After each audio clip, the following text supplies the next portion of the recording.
Rain drizzles over a lonely parade ground in Camp Pendleton. The morning flag barely stirs in the cold wind. You can hear boots striking the wet pavement, steady, disciplined, echoing like distant thunder. Captain Mason Reeves, 34 years old, decorated Marine, all confidence and command, walks across the courtyard with a clipboard tucked under his arm. He stops when he spots him, an old man, silver beard, trembling hands, wearing a faded leather jacket that reads, 1st Recon Battalion, Vietnam. The veteran sitting on a bench staring toward the field, his back straight despite the years. Mason smirks. "Well, look who wandered in," he mutters under his breath. "Another one of those back in my day types." He approaches, casual teasing. "Morning, sir. You here for the veterans ceremony?" The old man looks up slowly, his eyes pale gray.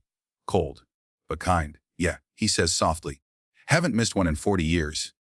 40 years, huh? That's some dedication. You got a call sign back then?" He says it playfully, half joking. The old man turns his gaze away. Silence, for a second too long, then barely above a whisper, "Iron Viper." Mason freezes. That name. He's heard it before, once, whispered in the halls of the Marine Corps Museum. The legend of a ghost. A sniper who vanished in Laos, 1969. Codename Iron Viper.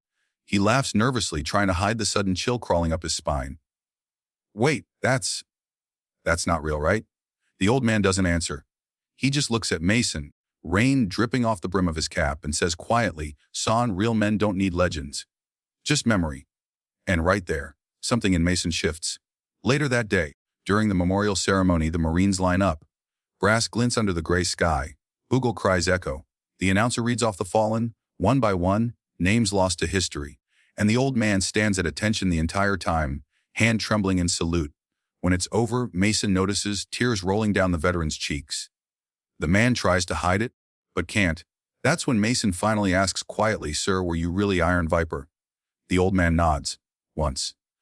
A long time ago. I wasn't supposed to come back. But I did." He takes a medal from his pocket. Old, scratched but shining faintly. Belonged to a friend. Never got to hand it to his family. Never got to say sorry. The weight of that sentence lands like a thunderclap. If you believe that heroes never truly leave us, and that every veteran's story deserves to be heard, please like, share, and subscribe to Veterans Legacy. Your single click helps keep their memories alive. Mason couldn't sleep that night. He kept thinking about that name, Iron Viper. He dug through archives reports to classified files. And there it was, Sergeant William Iron Viper Holt, reconnaissance sniper, 1st Recon Battalion, declared KIA in 1969 after a classified mission in Laos. But Holt wasn't dead. He'd simply disappeared. Mason couldn't wrap his head around it. The man sitting quietly at the ceremony today, that man, was a walking ghost from Marine Corps history. So the next morning, Mason went back to the bench near the field. And sure enough, the old veteran was there, same jacket, same calm eyes. "Back again," Mason said, half smiling. "Old habits," Holt replied. "Sometimes the past calls louder than the present. They talk for hours." Holt spoke softly, words carrying the kind of weight you only earn through loss. He told Mason about the jungle, the smell of wet earth, the constant rain, the way fear never really leaves your bones.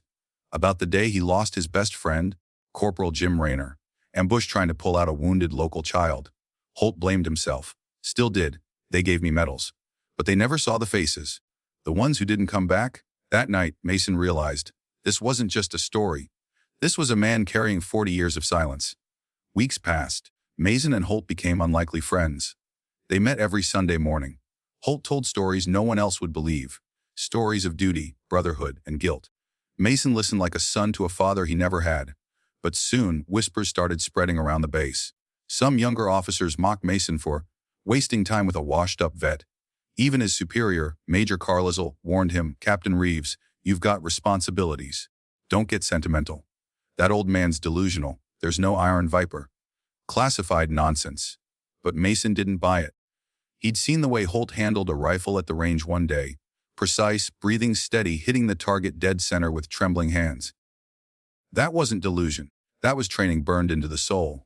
So Mason ignored the ridicule. He kept meeting Holt. Until one day, Holt didn't show up. It rained again that morning, just like the first time. Mason waited 2 hours. No sign of Holt. He drove to the veterans' shelter downtown, where Holt sometimes volunteered. The nurse told him Holt had been admitted to the VA hospital. Collapsed during the night. Mason rushed there. The sterile hallways smelled of disinfectant and sorrow. Machines beeped faintly behind curtains. When he finally found Holt, the old Marine was lying still, oxygen mask on, skin pale as paper. Mason grabbed his hand. "Hey, old man. You can't leave now. You still owe me the ending to that story." Holt smiled weakly. "There's no ending, son. Just peace." He reached for something under his pillow, that same medal. He pressed it into Mason's hand. "Find his family. Give it to them. Tell them I never forgot." Mason nodded, choking up. But Holt's hand slowly went limp. The monitor flatlined. Silence. For the first time in his life, Captain Mason Reeves, a Marine who'd seen combat, felt small. Helpless, he stood there for what felt like hours, watching the rain streak across the hospital window. 3 weeks later, Mason took leave. He used every contact he had to trace down Corporal Rayner's family. After weeks of dead ends, he finally found them, a small farmhouse in Montana. An old woman answered the door. "Mrs. Rayner?" Mason asked. She nodded. Her eyes softened when he showed her the medal. "He wanted you to have this?" Mason said, voice trembling.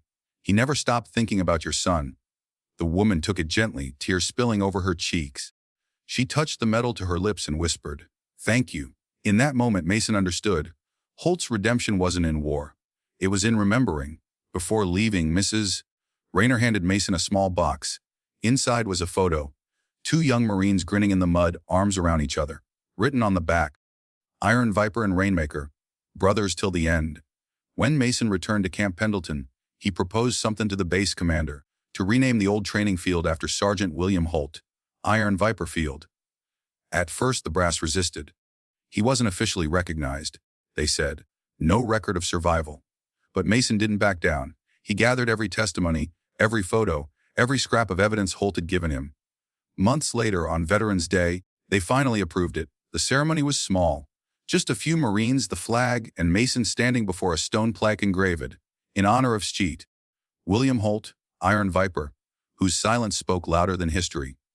And as the wind carried the sound of the bugle once again, Mason thought he saw, just for a heartbeat, the figure of an old man standing at attention at the edge of the field, saluting. That night, Mason recorded a message for his men, and for the world. He said, "War doesn't make heroes. Choices do. Sometimes the bravest thing a man can do is live long enough to remember." He paused, voice thick. "If you ever meet an old veteran, don't laugh. Don't walk away. Ask him his story. Because you might be talking to a legend who gave you the freedom to do so." Mason looked into the camera one last time, eyes glassy but steady. "I used to think being a Marine meant never breaking. Now I know, it means breaking and still standing." He ended the recording. But the words stayed. If this story touched your heart, if you believe that every forgotten veteran deserves to be remembered, please like this video, subscribe to Veterans Legacy, and share it with someone who believes in loyalty, brotherhood, and second chances. And in the comments, tell us about the hero you'll never forget. Because sometimes, the smallest memory keeps a whole legacy alive. Rain falls once more on the empty parade ground. The flag waves gently. And somewhere in the distance, a faint whisper echoes, "Iron Viper out."